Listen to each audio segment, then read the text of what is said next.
Assalamualaikum warahmatullahi wabarakatuh. Hello everyone, meet again. Nah, today we will learn about new chapter. The title is invitation atau undangan, gitu ya. Jadi di chapter ini nanti kita akan membahas mengupas tuntas segala hal yang berkaitan mengenai undangan, gitu. Oke, langsung saja kita mulai. First of all, sebelumnya teman-teman pasti udah familiar banget kan ya mengenai apa sih itu undangan gitu ya.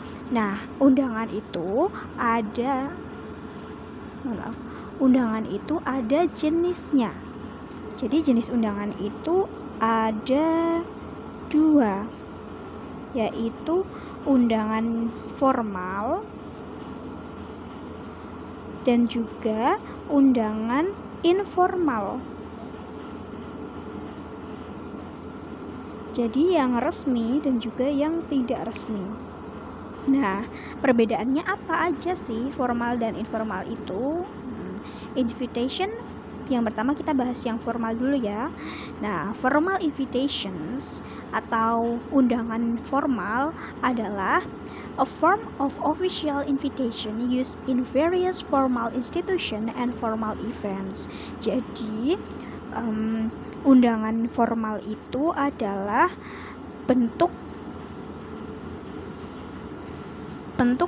undangan resmi yang digunakan untuk acara-acara resmi. Nah, contohnya itu ada undangan pernikahan, wedding invitation, kemudian ada invitation of graduation ceremony, undangan kelulusan, kemudian ada juga invitation to the opening of a school, undangan pembukaan sekolah baru gitu.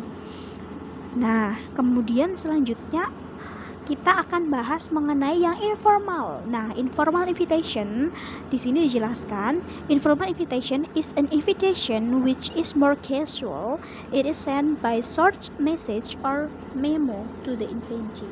Jadi, informal invitation itu adalah invitation yang sifatnya lebih casual, lebih santai atau lebih simple dan tidak seribet, aturannya tidak seribet yang formal invitation. Nah, biasanya informal invitation itu dikirim melalui short message atau SMS. Nah, kalau zaman sekarang mungkin WhatsApp gitu ya, atau juga bisa melalui memo. Tuh, jadi contohnya seperti ini. Ketika kalian mau mengundang teman kalian untuk datang misalnya ke rumah kalian gitu ya di hari libur nanti, kalian kan tinggal kirim SMS atau kirim WA ke teman kalian saja kan, yuk datang yuk ke rumahku hari Minggu nanti itu semisal. Nah, kalian sadar atau tidak bahwa itu juga termasuk ke dalam undangan, namun undangannya itu adalah undangan yang informal karena lebih casual, lebih santai. Santainya pakai i. Okay, get it? Okay, next. The purpose of formal invitation. Sebelumnya kita di sini akan lebih membahas lebih dalam mengenai yang formal invitation ya, yang resmi. Nah, apa sih tujuan dari undangan resmi itu atau formal invitation? Nah, pasti tujuannya adalah untuk inviting people to formal and social event, untuk mengajak atau mengundang orang ke dalam event atau acara yang formal. Next. Nah, kemudian linguistic character of formal invitation atau ciri-ciri kebahasaan yang digunakan di dalam undangan resmi. Itu apa? Nah, kita bahas one by one. Nah, yang pertama, formal invitation harus menggunakan kata yang simple, precise, and concise. Harus menggunakan kata yang sederhana ya. Kemudian precise itu tepat dan concise itu ringkas. Kemudian meskipun menggunakan kata yang simple, precise, and concise, namun di dalam formal invitation itu harus mengandung informasi yang detail, harus informasinya itu harus detail, seperti kapan acaranya, jam berapa, tempatnya di mana, dan lain-lain gitu. Nah, kemudian ada the tone should be friendly and sincere. Friendly and sincere. Jadi bahasa atau kalimat dalam formal invitation itu harus menggunakan kata-kata yang friendly, yang bersahabat, yang ramah, dan juga tulus, sincere, tulus. Jadi menggunakan bahasa kalau menunjukkan kalau kita itu benar-benar tulus mengundang orang yang kita undang gitu. Next, the style of writing should be formal. Nah, ini pasti udah jelas ya, karena formal invitation tentunya penulisannya juga harus formal. Oke, slide selanjutnya kita akan membahas mengenai the common format of a formal invitation. Format-format umum atau struktur invitation itu apa sih? Ya, struktur dari formal invitation itu ada apa aja? Nah, kita bahas satu persatu. Yang pertama ada the first line is the name of the person who invite. Nah, ini ada nama orang yang mengundang. Tuh ya, yang mengundang itu siapa? Tuh, atau nama hostnya, yang punya acara itu siapa? Tuh ya, yang mengundang. Tak tulisin mengundang.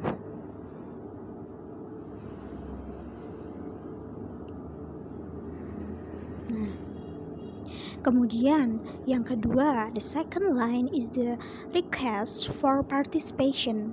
Nah, baris kedua itu ada meminta partisipasi. Jadi frasa atau kalimat untuk meminta partisipasi orang yang diundang gitu.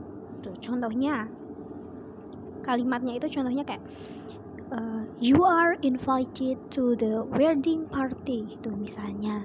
Nah, you are invited itu merupakan phrasing the invitation gitu. Kemudian selanjutnya the third line is the names of the person invited. Ya, baris yang ketiga itu berisi nama orang yang diundang, tuh ya. Jadi jangan keliru sama yang pertama tadi. Kalau yang pertama itu tadi yang mengundang, kemudian yang ketiga adalah nama yang diundang. Oke?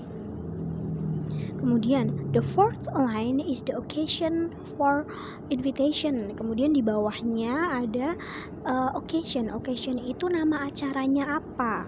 Acara apa? Apakah disebutkan ya nanti apakah wedding atau birthday party atau apa?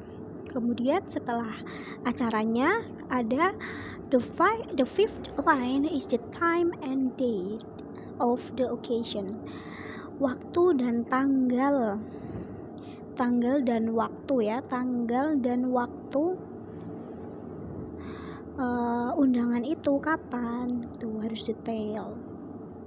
Kemudian selanjutnya setelah tanggal ada place. The place of occasion, tempat acaranya itu di mana, disebutkan juga ya. Tempatnya itu di mana. Nah, next selanjutnya the last line atau baris yang terakhir atau bagian formal invitation yang terakhir itu ada request for reply, meminta jawaban. Nah, di sini itu nanti biasanya ada yang namanya RSVP ya. Apa itu RSVP? RSVP itu adalah biasanya berisi kontak atau kontak seseorang yang harus kita hubungi terkait tentang kehadiran ataupun ketidakhadiran kita nantinya di undangan itu. Nanti akan kita bahas lebih dalam lagi di contoh di slide berikutnya, oke? Next. Nah, ini dia contoh dari formal invitation. Bisa dilihat ya.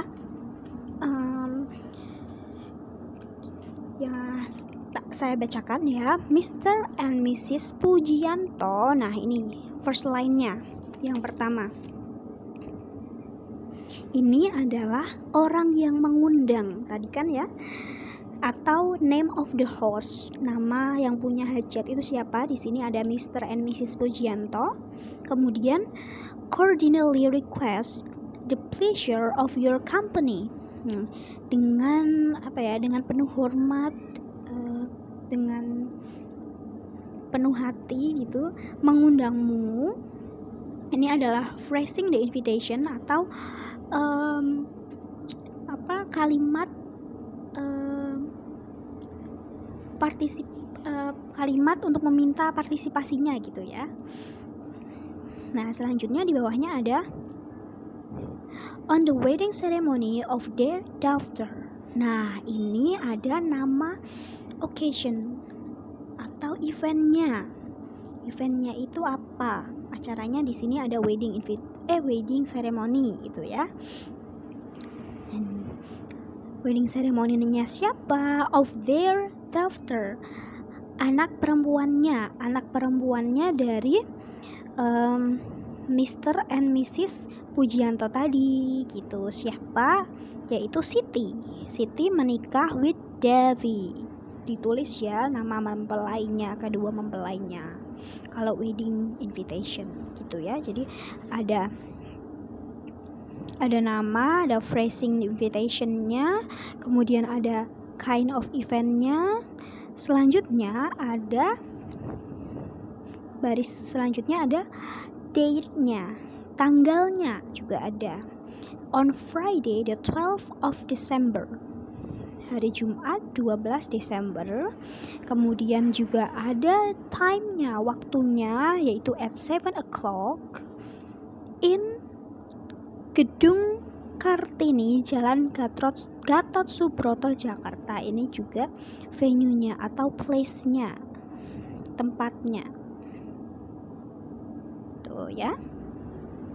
Nah, kemudian yang bawah sini ada yang namanya special instruction. Special instruction itu adalah informasi atau instruksi khusus ya. Ada disebutkan di sini adalah dinner will be served at 8 p.m. Jadi special instruction ini boleh ada boleh tidak ya dalam suatu undangan. Jadi nggak harus. Nah, contoh lain special instruction itu bisa seperti ini, informasi mengenai dinernya, kemudian juga bisa informasi mengenai mungkin dress code atau baju yang harus dipakai ketika menghadiri acara itu juga bisa. Nah, kemudian kita lihat bagian yang sini.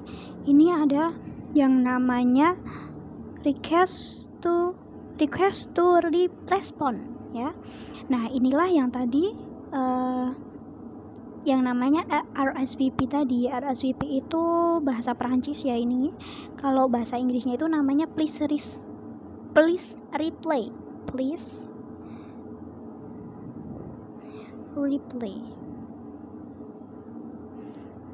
Atau tolong dibalas. Nah, gunanya itu untuk apa? Gunanya untuk tamu yang diundang ini ketika mereka mendapat undangan yang ada RSVP-nya, mereka wajib hukumnya untuk mengkonfirmasi kehadiran maupun ketidakhadiran di dalam acara itu. Nah, caranya gimana?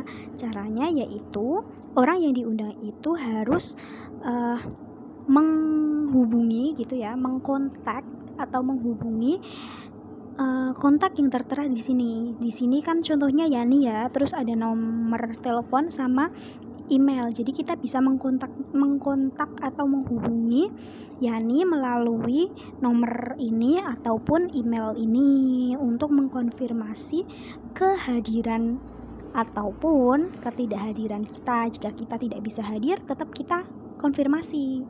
Kalau kita hadir juga kita konfirmasi gitu ya. Oke, selanjutnya. Nah, tadi kan undangan itu harus kita balas ya kalau ada RSVP-nya. Nah, cara balasnya gimana? Nah, di sini nih contohnya. Yang pertama adalah acceptance. Kalau kita mau hadir dan bisa hadir dalam undangan itu, kita bisa membalasnya dengan format seperti ini. Mr. and Mrs. Eri Utomo accept with pleasure the kind invitation of Mr. and Mrs. Pujianto to the wedding ceremony of their daughter on Friday the 12th of December at 7 o'clock. Ini juga bisa. Formatnya yaitu kita menggunakan ini, Mr. and Mrs. Eri Utomo menerima dengan penuh hati undangan dari Mr. and Mrs. Pujianto mengenai wedding ceremony anak perempuannya. Nah, di sini kita lihat nih, ini menggunakan namanya atau menggunakan kata ganti orang ketiga. Jadi itu formatnya menggunakan kata ganti orang ketiga. Tidak boleh menggunakan we atau I. Misal I accepted atau we accepted, itu nggak bisa, nggak boleh ya. Harus menggunakan kata ganti orang ketiga. Di sini contohnya kayak gini, nama orangnya. Kemudian contoh yang lebih singkat lagi di sini, di bawahnya ada Mr. and Mrs. Wibowo accept the invitation with pleasure. Itu juga bisa, lebih singkat ya.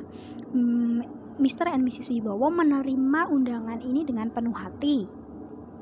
Oke, nah terus bagaimana kalau kita nggak bisa datang di acara undangan itu? Kita bisa menjawabnya dengan seperti ini. Mr. and Mrs. Situmorang regret that they are unable to accept the kind invitation of Mr. and Mrs. Pujianto for Friday the 12th of December at 7 o'clock due to prior engagement. Nah, di sini tetap ya menggunakan kata ganti orang ketiga. Jangan pakai we atau I, pokoknya pakainya kata ganti orang ketiga. Dengan sangat menyesal mereka tidak dapat menerima atau menghadiri undangan dari Mr. and Mrs. Pujianto gitu ya. Walaupun kita menolak, tetap kita menggunakan kata-kata yang halus. Nah, kalau menolak, kita wajib hukumnya untuk memberikan alasannya kenapa kita tidak bisa hadir. Kalau di sini contohnya nih, due to prior engagement, karena mereka Mr. and Mrs. Sutomorangnya gak bisa hadir karena ada acara lain gitu. Terus bisa juga contoh yang kedua ini, Mr. and Mrs. Wibowo regret to decline the invitation due to health reason. Mr. and Mrs. Wibowo dengan menyesal tidak bisa hadir ke acara itu karena health reason, masalah kesehatan. Itu juga bisa. Pokoknya intinya kalau menolak itu harus ada alasannya, ditulis alasannya dan menggunakan bahasa yang tetap santun. Kemudian juga menggunakan kata ganti orang ketiga. Ingat-ingat ya, third person, kata ganti orang ketiga. Nggak boleh pakai we atau I, itu nggak boleh. Tuh, oke? Get it? I think that's all our materials about invitation. I'm sorry if I have mistake in delivering the materials. Thank you, and I hope you are healthy and also happy. Have a nice day. See you. Wassalamualaikum warahmatullahi wabarakatuh.